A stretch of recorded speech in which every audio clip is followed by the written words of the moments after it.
Hello everyone, আমি শিবানী। আজ আমি তোমাদের সাথে ফুলকপির যে ডাঁটিগুলো আমরা ফেলে দিই, ওইটা না ফেলে দিয়ে একটা চচ্চড়ি রান্না করা যায়, খুব সুন্দর লাগে বা খেতে খুব ভালো হয়, সেটা করে দেখাবো।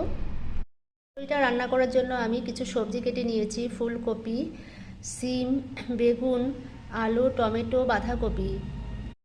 সবার প্রথমে আমি ফুলকপি ডাঁটিগুলোকে একটু সেদ্ধ করে নেব। কফি ডাঁটিগুলো সিদ্ধ হয়ে গেছে, আমি নামিয়ে নিয়েছি। এরপর কড়াইতে তেল দিয়ে তেলটা গরম করে 4টা বড়ি ভেজে নেব। আর এখন শীতের দিন, সব কিছুর মধ্যে একটু বড়ি দিলে রান্নাটাও ভালো হয়, খেতেও খুব ভালো হয়। এরপর বড়ি ভাজা তেলের মধ্যে আমি কালো জিরে ফোড়ন দিয়ে দিয়েছি। আর এর মধ্যে এখন আমি দিয়ে দেবো কেটে রাখা সবজি। এরপর নুন হলুদ দিয়ে আমি 5 থেকে 7 মিনিট ঢাকা দিয়ে রাখবো। সব সবজিগুলো ভালো করে মজে গেছে। আর এর মধ্যে আমি এখন দিয়ে দেবো সরষে পেস্ট। সরষে আর লঙ্কা আমি একসাথে পেস্ট বানিয়ে রেখেছিলাম।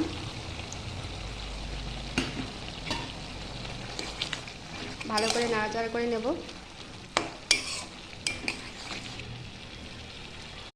এরপর আমি দিয়ে দিচ্ছি যে বড়িগুলো আমি ভেজে রেখেছিলাম, ভেঙে গুঁড়ো করে দিয়েছি।